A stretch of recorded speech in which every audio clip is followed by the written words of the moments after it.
am K. Limbadri, Assistant Professor. In this video, I am going to explain the line defects. Okay, let us start now. Let us say we are having a perfect solid like this. Imagine there is a perfect solid like this. It means atoms are arranged periodically and properly. Now,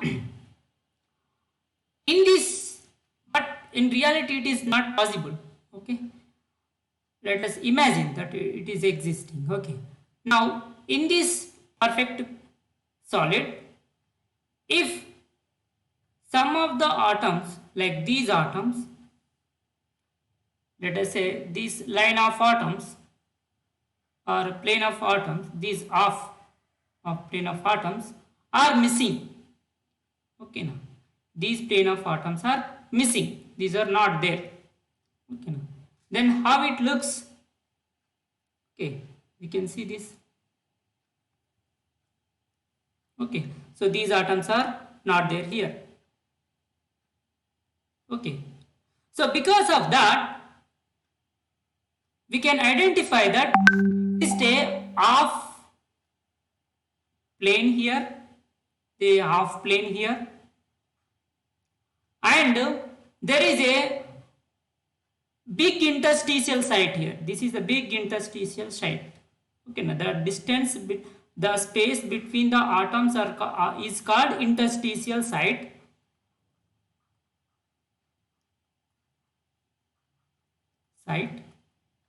Or void. Okay, the size of that interstitial void is large here. Okay, now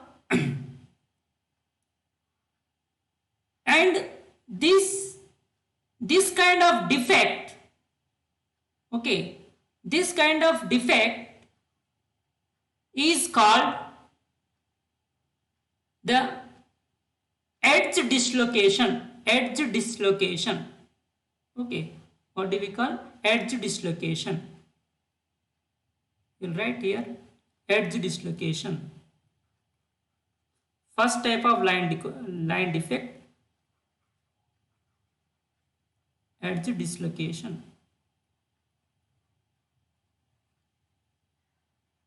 Okay, now and if I draw a line which is perpendicular to this monitor, okay, now whatever the screen that you are seeing, if I draw a line here perpendicular to the monitor here, if I am drawing a line here, I am writing here as a point because this line is perpendicular to this screen monitor. Okay, now so this line, this line is called dislocation line. This line is called dislocation line. Okay, dislocation line.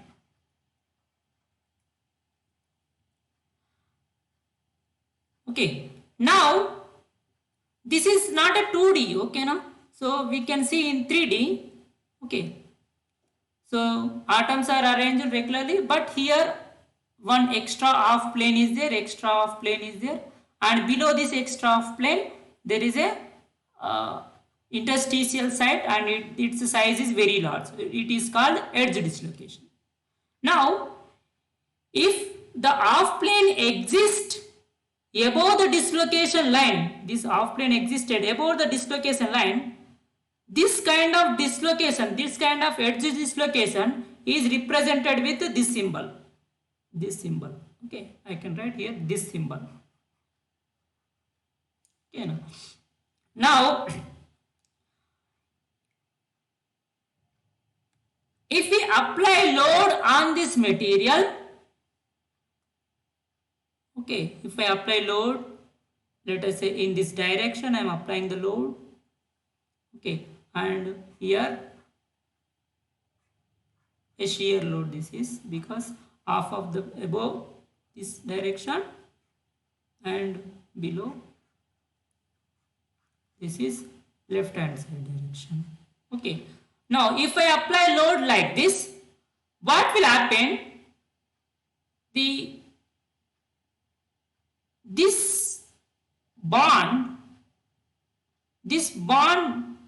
will break and it will join with this half plane like this. Okay, so that will join with this half plane atoms like this, and this will be broken. Okay,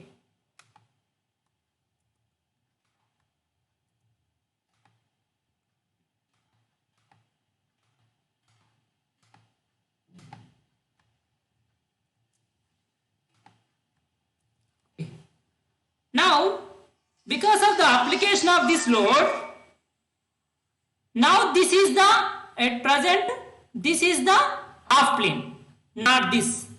Okay, now this is the half plane, and this is the new dislocation. Dislocation from here, the dislocation is moved to this place. This is now having more, this interstitial side size is more now. Okay, so because of the application of this load in this direction, the dislocation is moved in this direction. Okay, that we can clearly see in this video. Okay, edge dislocation. You can see this is a commonly used model of a dislocation. lattice called simple cubic. Okay. Using this simplified lattice, we can understand the basic principle of an edge dislocation. When a shearing force is applied to the lattice, a plane will try to find a new plane to bond with in order to relieve the tensions in the lattice. The plane that has been released will then be without a bond. Okay. Now, the line this occurs along is called again we are the dislocation line. applying the load continuously. If the then what will happen, dislocation we will see. continues, the dislocation will eventually leak out into the left plane. and right hand side. In a real lattice, the planes and directions are not as So it easy to means because of the application of the load, the dislocation is moved left hand side. Now the current position is like this. Okay. So these bonds are broken and again joined. Okay. So this line, the atoms have slipped on this line. Okay. On this line or plane. So this is called slip plane. Slip plane.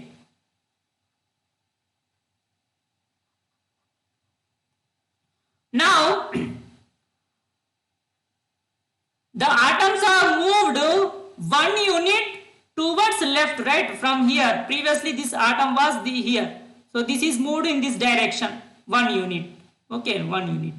So this is called, this unit vector, we call it as a Burger vector. This is called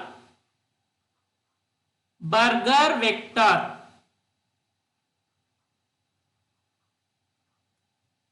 Okay, and the dislocation is moved in this direction. It means this is the dislocation. Dislocation motion direction. Dislocation motion direction. Sorry.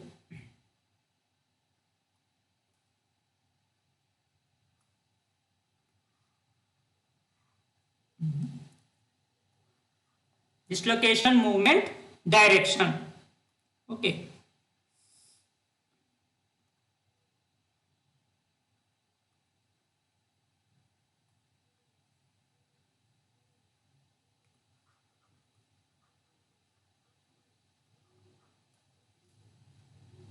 Okay, and the dislocation line direction was perpendicular to the screen.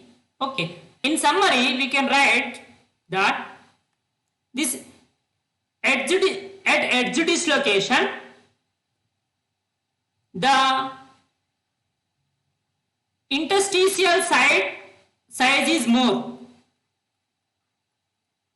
Interstitial wide size is more, and the above the dislocation line there exists a half plane. Okay, and Burger vector is perpendicular to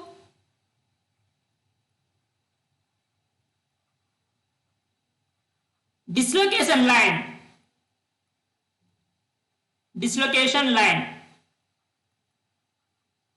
and Burger vector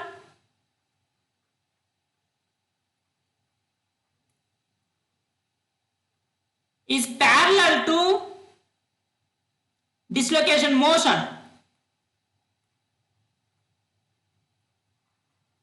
Dislocation movement direction. Okay, dislocation movement direction. What is Burger vector? It is a unit vector, unit deformation. It is a unit deformation.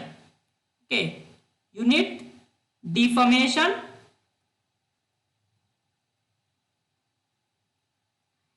in the direction of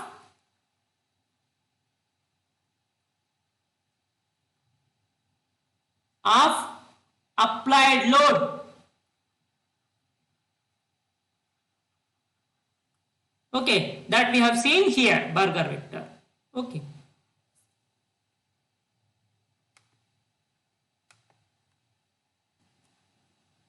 And there is something, and there are other kind of dislocation. So till now we have discussed about the edge dislocation. There is second type of line defect called screw dislocation. Okay, so second type of line defect is called screw dislocation.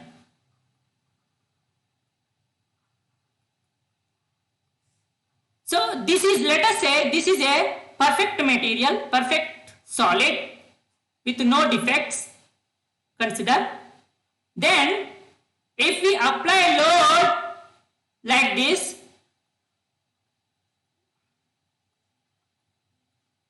okay, then what is happened? These are unit cells. This single one, this is unit cell. Okay, so the atoms are present here. Okay, now this entire material. Now if apply load in this direction, then there is a one unit deformation will take place in this direction. So this is called Burger vector.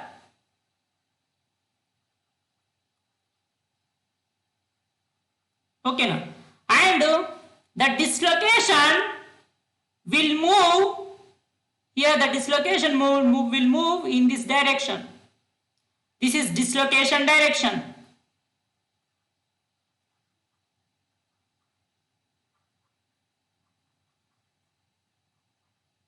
And dislocation line will be perpendicular to this material, or I can draw. This is the dislocation direction. This is the dislocation motion direction.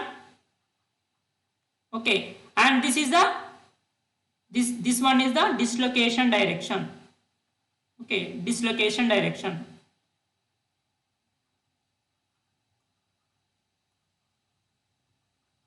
Or we call it as a dislocation line. Dislocation line. Okay, so this is the dislocation line. So this is called screw dislocation. So in summary we can write, in screw dislocation, Burger vector is parallel to dislocation line, and Berger vector is perpendicular to the dislocation motion direction. Okay. So this is called screw dislocation.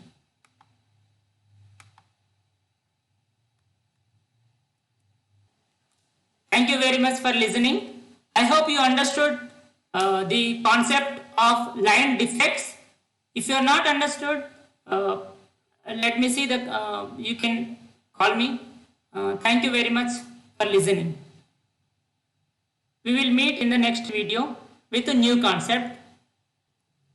Thank you very much. Bye.